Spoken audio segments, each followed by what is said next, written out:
Abhishek Kumar Gupta, I am senior assistant professor in ABS engineering college Ghaziabad.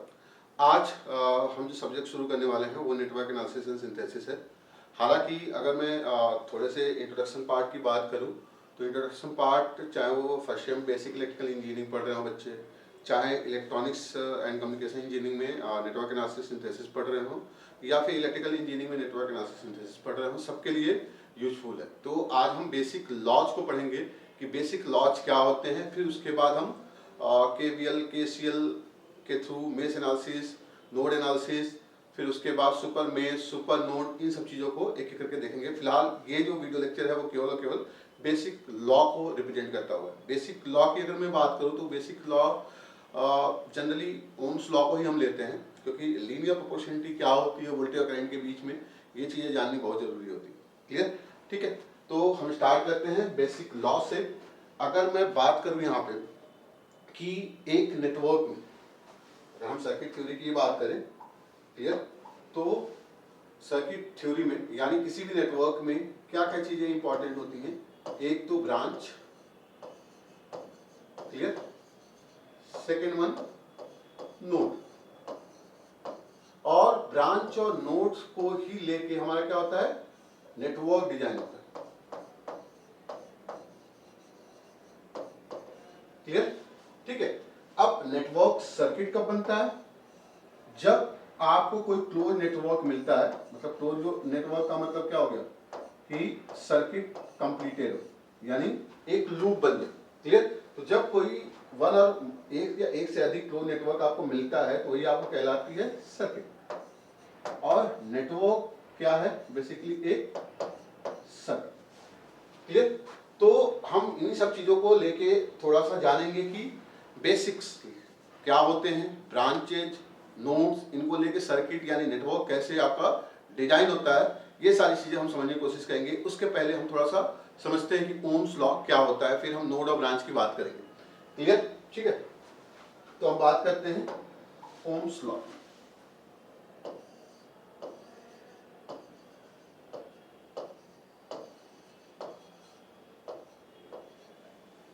Clear? अगर हम ohms law के बारे में बात करें तो अगर आप बेसिक फिजिक्स में जाओगे तो बेसिक फिजिक्स में ओम्स लॉ क्या होता है कि जो आपकी करंट डेंसिटी होती है, clear, it is directly proportional to electric field density, ये होता है ओम्स लॉ। क्लियर? यानी अगर हम बात करें किसी भी सिस्टम के लिए तो जे एक तरह से होता है सिग्मा इंटू ई के। क्लियर? ये बेसिक फिजिक्स है ओम्स लॉ के पीछे का। ठीक है, हम बात यहाँ पे करने जा रहे हैं एलिमेंटल की, यानी एलिमेंट बिहेवियर को लेके हम यहाँ पे बातें करने जा रहे हैं। तो एलिमेंट बिहेवियर में सबसे पहले आता है आपका रेजिस्टेंस। हालांकि इंडक्टर, कैपेसिटेंस, ये सारे लीनियर एलिमेंट में ही काउंट होते हैं, बट हम रजिस्टर की अगर मैं बात करूं, रजिस्टर, तो रजिस्टर का मतलब क्या होता है, which resist flow of current. Resistor जो होता है वो क्या करता है, बेसिकली ये फ्लो ऑफ चार्ज या फ्लो ऑफ करंट को रजिस्ट करता है। क्लियर? इसीलिए हम इसको बोलते हैं रजिस्टर। क्लियर? ठीक है, तो रजिस्टर की अगर मैं बात करूं तो रजिस्टर क्या होता है, बेसिकली आर से हम इसको रिप्रेजेंट करते हैं, और आर की वैल्यू होती है rho into L by A. ठीक है,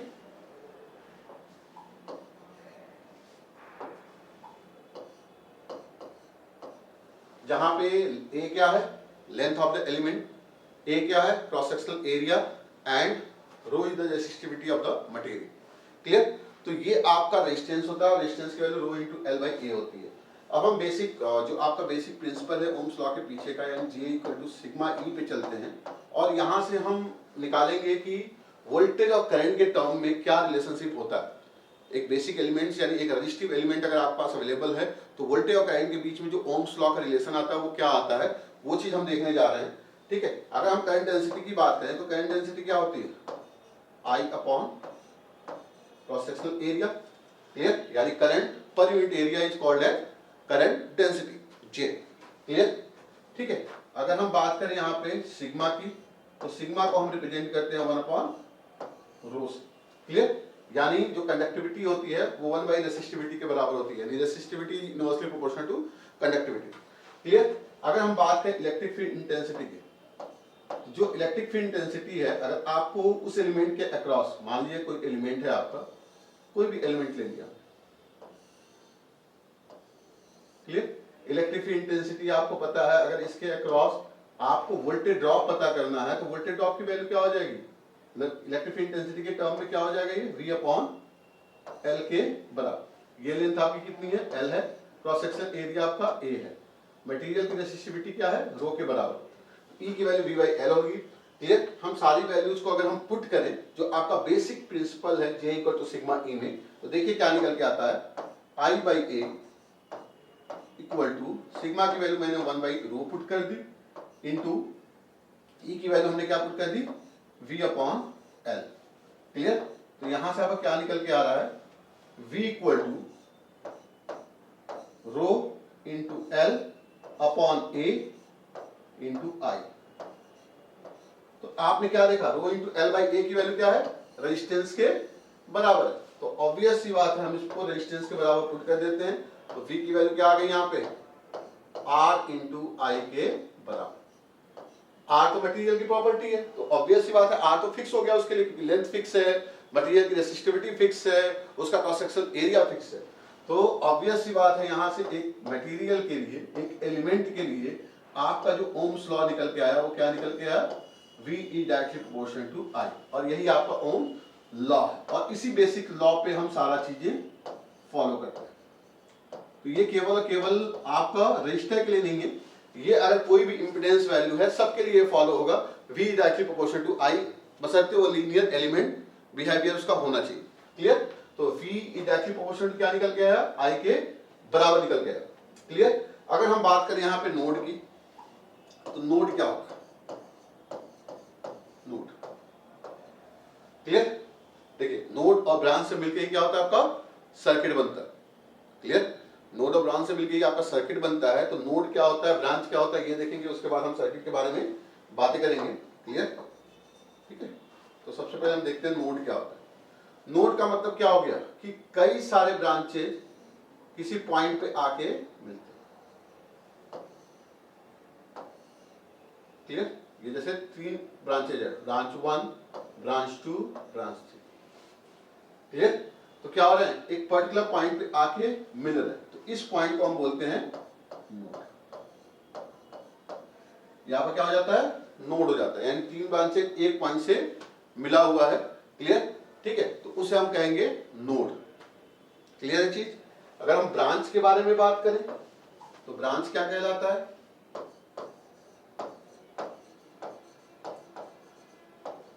ब्रांच का मतलब होता है कि 2 नोड के बीच में कोई भी एक ब्रांच हो सकता है, यानी 2 नोड के बीच में अगर एक एलिमेंट लगा हुआ है तो उसे हम बोलेंगे ब्रांच। और ऑब्वियस सी बात है, कोई भी एलिमेंट कहीं भी कनेक्टेड है किसी भी सर्किट में, तो वो क्या होता है, 2 नोड के बीच में ही लगा होता है। क्लियर? तो ये आपके नोड और ब्रांच से मिलके ही आपका क्या होता है, सर्किट बनता है। तो जैसे यहाँ पे हम रेजिस्टेंस की बात कर रहे हैं, रेजिस्टेंस को हम जनरली ऐसे रिप्रेजेंट करते हैं, ये आपका R होता है। क्लियर? आपको मान लो कोई नेटवर्क डिजाइन करना, क्लियर, तो वोल्टेज सोर्स, करंट सोर्स तो आएगा ही आएगा। क्लियर? तो मान लीजिए जैसे यहाँ पे एक वोल्टेज सोर्स आया, क्लियर, हम डीसी के टर्म में ही इसको लेके चल रहे हैं, ये आपके 2 नोड के बीच में एक वोल्टेज सोर्स आ गया, तो एक सिंगल ब्रांच की तरह ट्रीट हो रहा है। मैंने क्या किया, यहाँ पे एक और रेजिस्टेंस अटैच कर दिया, तो ये भी एक ब्रांच हो गया, यहाँ पे एक और रेजिस्टेंस ऐड कर दिया, तो ये भी एक ब्रांच हो गया। क्लियर? ये R1 ले लिया, ये R2 ले लिया, इसको हम क्या बोलेंगे, network. But it is not circuit. Circuit तभी होगा जब ये एक क्लोज नेटवर्क बनाए, जैसे ये क्या हो गया, आपका एक सर्किट हो गया, क्योंकि यहाँ पे मोर देन 1 क्लोज लूप है। क्लियर? इसे हम लूप बोलते हैं।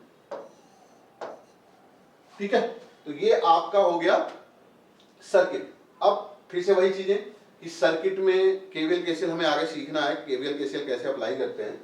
ठीक है, तो उसके लिए ये जरूरी है जानना कि आपका जो सर्किट का बिहेवियर होता है, यानी एक्टिव एलिमेंट जनरली हम सोर्सेस को कहते हैं, अगर पैसिव एलिमेंट की बात करें तो जो एनर्जी को एब्जॉर्ब करते हैं या फिर एनर्जी जिसके थ्रू डिसिपेट होता है, जैसे रेजिस्टेंस है, रेजिस्टेंस के थ्रू डिसिपेट होता है, इंडक्टर और कैपेसिटर में एनर्जी स्टोर होता है। क्लियर? तो यहाँ पे अगर हम बात करें तो हम कैसे केवीएल केसीएल का अप्रोच लेते हैं तो वो जानना जरूरी है। क्लियर? अगर मैं सर्किट की बात करूं यहाँ पे, ठीक है, तो यहाँ पे कभी भी आप ध्यान रखिएगा कि किसी भी पैसिव एलिमेंट में जो करंट का फ्लो होता है वो higher potential to lower potential होता है, क्योंकि एक्टिव एलिमेंट क्या होते हैं, पावर जनरेट करते हैं, जबकि पैसिव एलिमेंट पावर लेते हैं। तो एक्टिव एलिमेंट में करंट का फ्लो आपका लोअर टू हायर पोटेंशियल होगा, बट आपके जो रेजिस्टेंस है इसमें जो करंट का फ्लो होगा वो हमेशा higher potential to lower potential होगा। क्लियर? तो अगर हम बात करें एक ब्रांच की, ठीक है, अगर हम बात करें एक ब्रांच की, जैसे एक रेजिस्टेंस ही है यहाँ पे, अगर इसमें कोई करंट फ्लो हो रहा है आई, तो ये क्या हो गया, higher potential to lower potential. Clear? तो इसके अक्रॉस अगर मुझे वोल्टेज निकालना है तो वोल्टेज की वैल्यू क्या आएगी, V equal to I R. Clear? ये उसकी प्रॉपर्टी ही होगी, V इक्वल टू क्या आना है, आई आर के बराबर। बट अगर मैंने क्वेश्चन में कुछ भी किया जा सकता है, थ्योरेटिकल अप्रोच कुछ भी हो सकता है, अगर यही रेजिस्टेंस आपका है, clear, higher potential to lower potential यही है, बट जो सर्किट आपने ड्रॉ किया हुआ है उसमें मान लिया कि करंट का फ्लो ऐसे हो रहा है, तो ऑब्वियस सी बात है कि यहाँ पे V का नेचर अब चेंज होगा। क्यों चेंज होगा? क्योंकि करंट का फ्लो हायर पोटेंशियल जो उस एलिमेंट की प्रॉपर्टी है उसके हिसाब से ना होके क्या हो रहा है, जस्ट अपोजिट फ्लो हो रहा है। तो इस केस में आपका V इक्वल टू क्या आ जाता है, माइनस आई आर। वो कैसे आता है वो भी हम डिस्कस कर लेते हैं। मेन हम node to node analysis approach यहाँ पे लेते हैं। जैसे यहाँ पे मान लो ये नोड ए है और ये नोड V है, तो यहाँ पे वोल्टेज क्या होगा, VA, और यहाँ पे वोल्टेज क्या होगा, VB। तो अगर हम नोड टू नोड एनालिसिस यहाँ पे लें तो क्या होगा, यहाँ पे इनिशियल वोल्टेज क्या है, VA। क्लियर? VA के बाद क्या होगा, यहाँ पे higher potential to lower potential आपका क्या हो रहा है, करंट का फ्लो हो रहा है, यानी वोल्टेज क्या हो रहा है, यहाँ पे ड्रॉप हो रहा है। तो इस वजह से यहाँ पे क्या आएगा आपका माइनस आई आर। क्लियर? ठीक है, मैंने क्या बोला था, passive element generally power absorb करते हैं। ठीक है, तो यहाँ पे वोल्टेज ड्रॉप होने के बाद इस नोड पे जो पोटेंशियल आएगा वो क्या होगा, इसके बराबर होगा। यानी आपने VA में से क्या किया, IR को माइनस किया, उसके बाद जो आपको एनर्जी मिल रही है, जो वोल्टेज मिल रही है वो VB के बराबर होगी। क्लियर है चीज? ठीक है, तो यानी यहाँ पे क्या आ जाएगा, ये VA minus VB equal to IR के बराबर।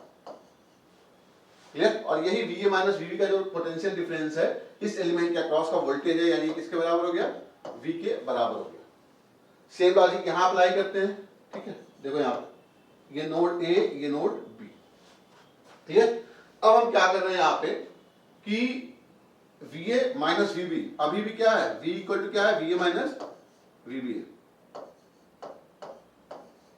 अभी भी V क्या है, VA माइनस VB है।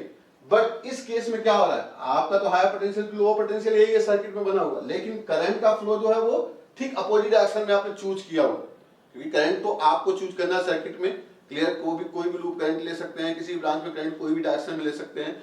वो तो डिपेंड करेगा कि आई की वैल्यू पॉजिटिव आ रही है नेगेटिव आ रही है, उस पर आप डिसाइड करेंगे कि आपने जो डायरेक्शन चूज किया था वो सही है कि नहीं। अब अगर हम यहाँ पे node to node KVL apply करें तो देखो यहाँ पे VA, अब यहाँ पे क्या ना है, यहाँ पे आपका माइनस होना था, लेकिन माइनस किस केस में है, जब higher potential to lower potential current का फ्लो। बट यहाँ पे क्या हो रहा है, lower to higher potential flow हो रहा है करंट, यानी करंट का डायरेक्शन तो आपने ये एज्यूम किया है आई है, और higher potential to lower potential current का डायरेक्शन क्या हो जाएगा, जस्ट इसके अपोजिट, यानी कि माइनस आई हो जाना। क्लियर? तो यहाँ पे क्या आएगा, minus of I R. Minus of I R क्यों आ रहा है, क्योंकि करंट का डायरेक्शन पॉजिटिव आपने आई ये चूज किया है, लेकिन एलिमेंट में जो करंट का फ्लो होता है वो higher potential to lower potential होता है, वो माइनस आई के बराबर होता है। क्लियर? इसीलिए यहां पे क्या आ जाएगा, VA minus minus I R यानी plus I R equal to VB, यानी यहां पे VA माइनस VB की वैल्यू क्या आ गई, माइनस आई आर के बराबर। तो ये एक कॉन्सेप्ट है, इस चीज का आप हमेशा ध्यान रखिए सर्किट को सॉल्व करने के समय कि आपका जो VA माइनस VB आ रहा है वो higher potential to low potential current का जो डायरेक्शन आपने ले रखा है उसके हिसाब से आ रहा है या ठीक उसके अपोजिट आ रहा है। क्वेश्चन में कुछ भी आपको फ्रेम करके पूछा सकता है। क्लियर? तो आपको ये कॉन्सेप्चुअल व्यू क्लियर होना चाहिए कि आप जब node to node KVL apply करेंगे तो आप कैसे इसको अप्लाई करेंगे। क्लियर? तो मेरे ख्याल से आपको बेसिक्स लॉ जो है वो क्लियर होंगे कि नोड क्या होता है, ब्रांचेज क्या होते हैं। क्लियर? और आपका एक सर्किट और नेटवर्क में जो बेसिक डिफरेंस होता है वो क्या होता है। क्लियर? नेक्स्ट लेक्चर में हम देखेंगे केवीएल और उससे रिलेटेड मेश एनालिसिस और सुपर मेश एनालिसिस को भी हम उसी में कवर करने की कोशिश करेंगे, या फिर सुपर मेश एनालिसिस को हम दूसरे लेक्चर में देखेंगे और केसीएल देखेंगे और सुपर नोड एनालिसिस देखेंगे। ठीक है, तो मिलते हैं नेक्स्ट लेक्चर में। Thank you very much.